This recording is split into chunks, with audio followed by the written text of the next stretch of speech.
RS Praveen Kumar తమ్ముడు RS Prasanna Kumar మొన్న 15వ తారీఖున ఇదే సోమాజిగూడ ప్రెస్ క్లబ్లో మా పైన అసత్యమైనటువంటి ఆరోపణలు చేయడం జరిగింది. దానికి ప్రతిస్పందనగా ఈరోజు మేము విలేకరుల సమావేశం సోమాజిగూడ ప్రెస్ క్లబ్లో పెట్టడం జరిగింది. 2021లో పివి నరసింహరావు వెటర్నరీ యూనివర్సిటీలో అసిస్టెంట్ ప్రొఫెసర్ నియామకాల్లో పలు అవకతవకలు అక్రమాలు జరిగినాయని చెప్పి అక్కడ ఉన్నటువంటి బాధితులైనటువంటి జగదీష్ లాంటి నిరుద్యోగులు, డాక్టరేట్ చేసినటువంటి నిరుద్యోగులు ప్రతిభ ఉన్న వాళ్ళని కాదని, ప్రతిభ లేని వాళ్లకు, అనర్హులకు అసిస్టెంట్ ప్రొఫెసర్ ఉద్యోగాలు కట్టబెట్టారని చెప్పేసి ఓయూకి వచ్చి నిరుద్యోగ చేసి చైర్మన్గా నన్ను సంప్రదిస్తే మేమంతా అక్కడికి వెళ్ళి పెద్ద ఎత్తున పోరాటం చేసి ఆ యొక్క భాగోతాలకు అడ్డుకట్ట వేయటం జరిగింది. అదేవిధంగా హుసేను, అదేవిధంగా తమ్ముడు అందరం కలిసి, జగన్నాథ్ యాదవ్ అందరం కలిసి కూడా పోరాటం చేయడం జరిగింది.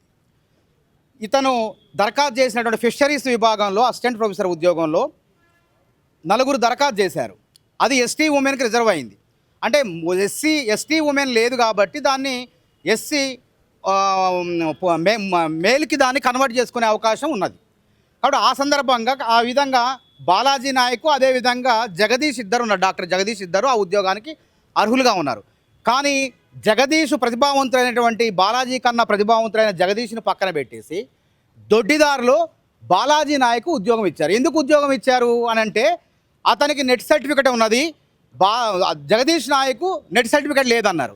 అరే నెట్ సర్టిఫికేట్ ఎట్లా, ఆయన లేదు కదా, అర్హత లేదని చెప్పి మేము తీరా మొత్తం విచారణ జరిపితే ఆర్టీఐ ద్వారా అతను నెట్ సర్టిఫికేట్ తీసుకుంటే అది నకిలీదని తేలింది. మేము తేల్చడం కాదు, యూనివర్సిటీ గ్రాంట్స్ కమిషన్ ఢిల్లీ వాళ్ళకు మేము ఆర్టీఐ పెట్టి కొద్ది దరఖాస్తు చేసుకుంటే వాళ్ళు ఆర్టీఐలో బాలాజీ నాయకుది నకిలీ సర్టిఫికేటు, అది ధృవీకరిస్తున్నాం అని చెప్పి వాళ్ళు ధృవీకరించారు.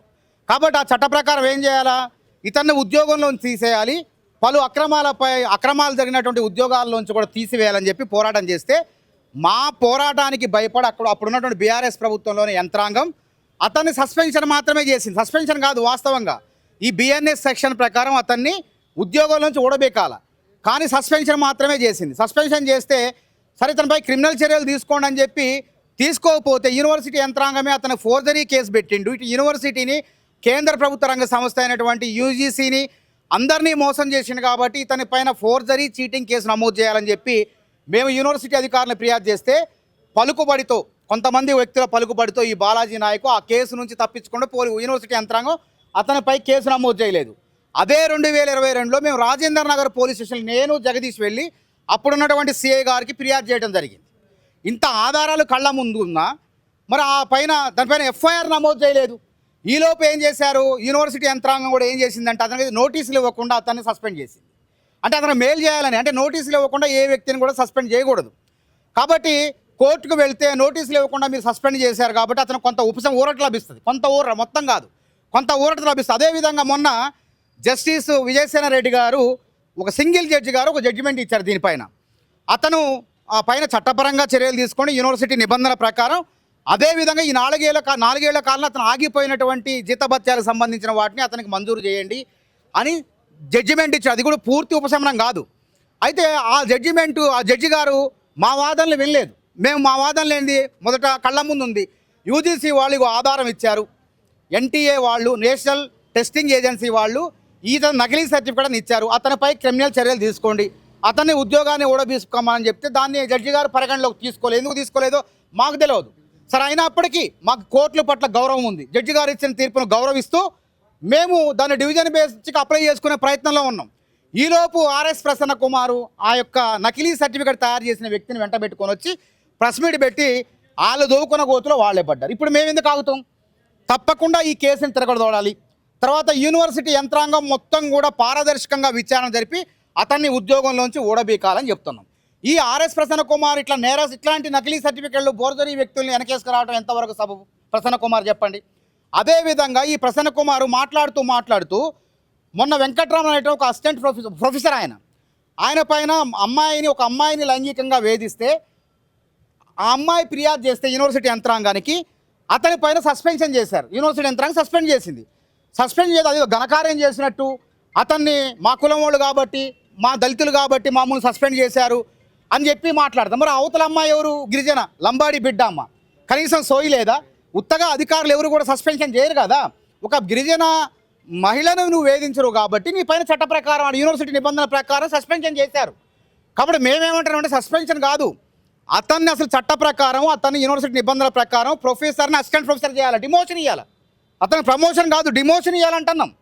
కాబట్టి అతన్ని వెనకేసుకొస్తారు. ఇట్లా లైంగిక ఆరోపణలు ఉన్నటువంటి వ్యక్తులు ఎవరన్నా వెనకేసుకొస్తారా? ఎంత సిగ్గుచేటు ఆర్ఎస్ ప్రసన్న కుమార్కి. అదేవిధంగా ఆమె పేరును మాట్లాడింది గట్టిగా. ఎక్కడన్నా ఇట్లా మహిళల ఇట్లా అఘాయిత్యాలు జరిగినప్పుడు అంటే వేధింపులు జరిగినప్పుడు వాళ్ళ పేరును మనం గోప్యంగా ఉంచడం నిబంధనలు, చట్టం చెప్తుంది. అది నిబంధనల ప్రకారం వాళ్ళ పేరుని ఎక్కడ కూడా బయట పెట్టకూడదు. ఈయన ప్రెస్ మీట్లో కూర్చొని ఆ ఫిర్యాదు చేసిన మహిళ పేరు బయటకు పెట్టిండు కాబట్టి ఇటు మమ్మల్ని మా పైన కూడా నేనంట జగదీష్ నాకు డబ్బులు ఇచ్చిండట, నేను పోయి అందుకోసమే ఫైట్ చేసినట్ట. కాబట్టి జగదీషు నాకు డబ్బులు ఇచ్చిండని నా యొక్క వ్యక్తిత్వాన్ని నా యొక్క పరువుకు ప్రతిష్టకు భంగం కలిగించిండు. కాబట్టి జగదీషు పరువుకు ప్రతిష్టకు భంగం కలిగించిండు. అదేవిధంగా ఆ అమ్మాయి ఏదైతే మహిళ ఉందో ఫిర్యాదు చేసిన అమ్మాయిని బహిర్గతంగా పరిచిండు కాబట్టి అతని చట్ట ప్రకారం అతని పైన సివిల్ డిఫామేషన్ కేసు వేస్తున్నాం. తప్పకుండా ఆయన మాకు వారం రోజుల్లో బహిరంగంగా క్షమాపణ చెప్పాలి. లేకపోతే వారం రోజుల తర్వాత ఆర్ఎస్ ప్రసన్న కుమార్ ఇంటికి డిఫామేషన్ చట్టాల ప్రకారం డిఫామేషన్ నోటీసులు వెళ్తాయి. ప్రసన్న కుమార్ ఎందుకు వచ్చింది అంటున్నాడు, నా పైన ఎందుకు ఆరోపణలు చేయాలి అంటే నువ్వు అక్రమార్కులను వెనకేసుకొస్తున్నావా? ఆయన సింగిల్ జడ్జి బెంచ్ ఇయ్యంగానే సంబరం అయిందా? తీర్పు ఇయ్యంగానే సింగిల్ జడ్జి మొన్న గ్రూప్ 1 విషయంలో సింగిల్ జడ్జి ఒక తీర్పు ఇచ్చిండు. మరి డివిజన్ బెంచ్ సీజే తీర్పిచ్చారు.